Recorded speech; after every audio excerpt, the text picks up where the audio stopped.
আজকে কথা বলবো আমি প্রবাস থেকে আসার পরে রাইড শেয়ার করে কত টাকা আর্ন করি। হাই এভরিওয়ান, আসসালামু আলাইকুম। This is me Farooq Abdullah. সবাইকে শুভ সকাল। আজকে রোববার, সপ্তাহের অফিসের প্রথম দিন। যেহেতু রোডে একটু ট্রাফিক থাকবে, স্বাভাবিক ব্যাপার, এটা তো আমাদেরই সোনার বাংলাদেশ।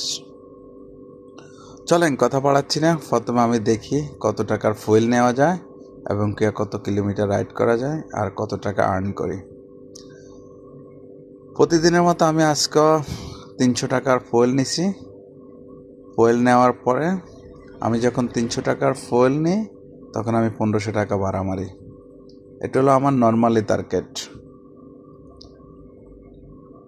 তো চলেন, আপনি যদি রাইড শেয়ার করেন, আমি আপনাকে বলবো আপনার রাইড শেয়ার করাটা মেটাল না, মেটাল হলো কোন সময় আপনি রাইড শেয়ার করবেন, সেটা হলো বড় ইম্পর্টেন্ট। আপনার থেকে প্রথম জানতে হবে কোন সময় আপনি রাইড শেয়ার করবেন, কোন সময় রাইড শেয়ার করবেন না। প্রথমে আমি বলি, আজকে যেহেতু সপ্তাহের প্রথম দিন, তো রোডে অনেক ট্রাফিক থাকবে। অবশ্যই আপনি সকাল 7টা বাজে বাইর হবেন। অফিস টাইম, গার্মেন্টস টাইম, সব টাইম সকাল 7টা থেকে আপনি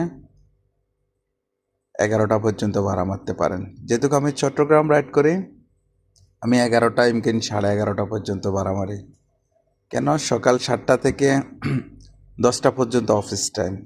এরপর আসেন আপনার, যেহেতু চট্টগ্রাম কোর্ট বিল্ডিং, তারপর আপনার মার্কেটের যে ডিউটিগুলো, স্টাফগুলা বা ভালো ভালো রেস্টুরেন্টগুলা, ওগুলার যারা জব করে তারা বাইর হয় 10টা, 10:30, ইমকিন 11টা পর্যন্ত আপনি রাইড করতে পারেন। 11টা পর্যন্ত রাইড করার পর আপনি অফ করে দিতে পারেন, জাস্ট চলে যেতে পারেন। এরপর আবার আপনি 3টা, 3:30টার দিকে বাইর হতে পারেন।